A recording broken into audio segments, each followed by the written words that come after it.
Good afternoon. Today I thought I would do a quick class on highlighting and contouring. I've already started my canvas with spray foundation and a little bit of concealer under the eyes. And so today I'm going to show you some tricks of shaping my face a little bit more. As you can see, I look pretty ghosty right now, except for the eyebrows. I did add those too.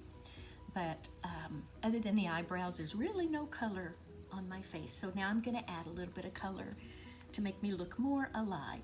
So I'm going to start. I have a highlighting and contouring brush that I love. I love these two for ones where you get two different things in one product. But I'm using this set. I've done another video on this before. You can use either the highlighting and contouring sets. They're discontinuing them, I understand, which I'm very sad about, but there's still some left if you want to get these, because I really enjoy it, so I might have to buy some extras. But anyway, even if you don't get in on these, you can use darker foundation or even the darker concealers can also be used for contouring. So today I'm going to use this to show you. So with my contouring brush, I'm going to go in and get the darker. And this is going to create some shading on my face. So the first place I like to do is up in here, get that hairline, especially since my scalp is so white. Just put a little bit in there so that it doesn't gleam quite as much. And then into this area here.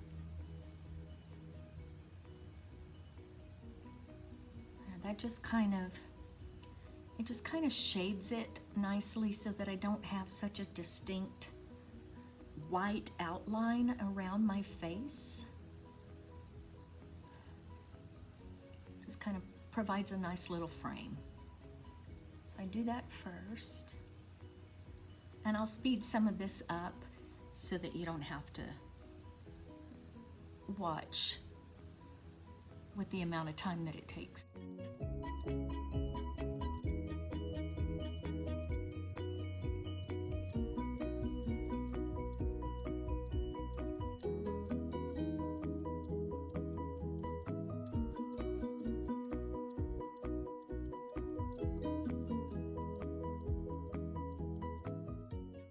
This is just to try and slim the roundness just a little bit there by adding a little bit of a shadow.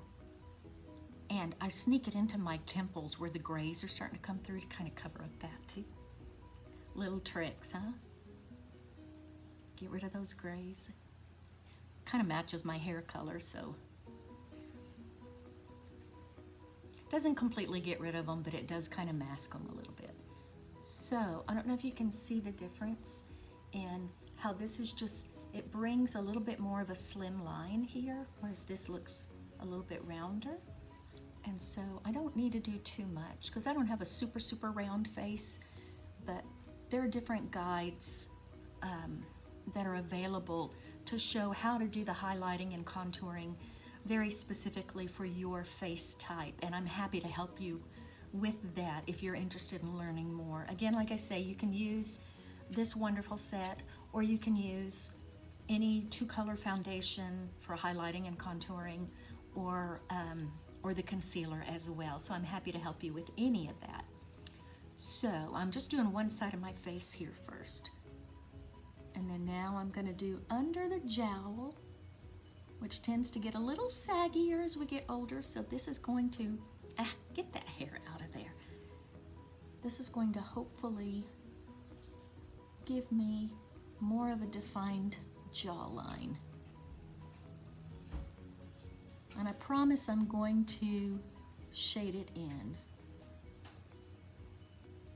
But see how that makes that, all of a sudden, if you look at the difference here, how there's no real line here, there's more of a line there.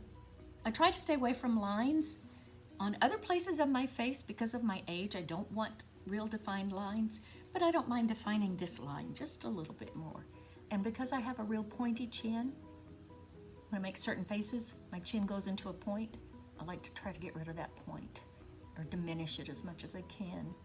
I don't like my pointy chin. It reminds me of a limerick.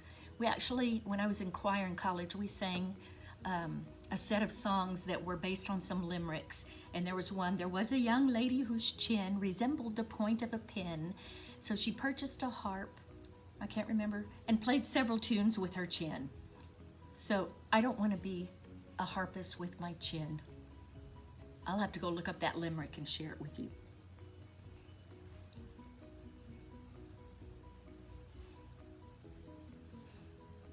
See the difference? Okay, and I'm going to go finish the other side, and then I will just take a before and after. I already took a before picture, but I'll take an after picture once I get done, so that you can see the difference of what just a little bit of contouring will do. So that's contouring, and then I'm going to continue with a little bit of highlighting on this side. So now that I've put a little bit of shading in, I also want to go in and bring out the parts that I want to come out, and then plus this kind of blends it in nicely too. So I'm using the middle one. This is powder. This is more of a creamy kind of, almost like stick foundation, and this is more of a powder.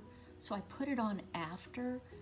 I've noticed that as I've played around with makeup, and I'm by no means an expert, but I have noticed trying to put cream on top of powder doesn't exactly work. I don't know if that's the same with everybody's face, but my face, it doesn't work. So I always have to put the cream stuff on first and let it set a little bit, and then I go in and just kind of highlight with the powder. So I highlight a little bit there along that jaw, and then also on top. A little bit in here. And maybe just dab a little bit. I've already got cream concealer on, so I don't want to go too much. Again, I don't like to cake too much powder stuff in there because I don't want to draw attention to the circles, and I'm learning lots of tricks on how to minimize them. I think I probably have to get plastic surgery to completely remove them, but anyway, I do know that this, if I stay away from adding too many layers underneath my eyes, then that's a really good thing to do. And I'm also going to do a little bit up here, just to kind of define that brow a little bit more. So I just put some highlight above it. And then any place where there's a crease like this, just dab a little in there. Doesn't completely get rid of them, but it definitely does a good job of making them look not so prominent. So they kind of disappear, at least in the right lighting you can. And then a little bit down on the nose, just a little bit. Also sometimes, see, I don't have a super wide bridge, but I know one trick that you can do is with, and here I am putting cream on top of powder, so I won't go too far with it. Normally I would do this before, is just maybe make a little bit of a dark shadow in here, just to kind of trim the nose a little bit. I'll do it on this side since I haven't put any powder over here. If you just add a little bit to the edge of the nose, the side of the nose, and then up to where your brow is. It just slenderizes it a little bit, and then put a little under here to kind of minimize the parts that you don't want to stick out as much. And then a little dab across here. Okay.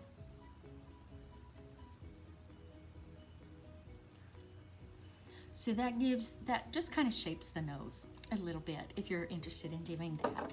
And then the last fun thing that I like to do with highlight and contour is add some little bit of shimmer. I like to shimmer. I'm just going to put a little bit right here on the cheek. Does not take much. and just pat it on with the finger.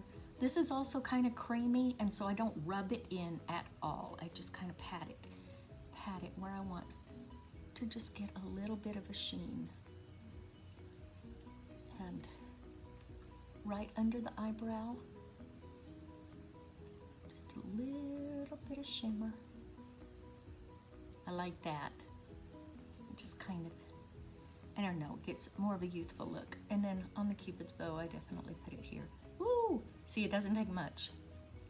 Just a little bit. Some people like to put it here too. So that's highlighting and contouring. I hope you can see a difference. And if you're interested in this or any other products, like I say, we've got all kinds of foundations that you can use for contouring. All kinds of the concealers can be used. Please send me a message. Ask me any questions that you have. I'm happy to help you out. And I hope that this has been helpful, and I hope that you will make it a great day. Thank you. Bye-bye.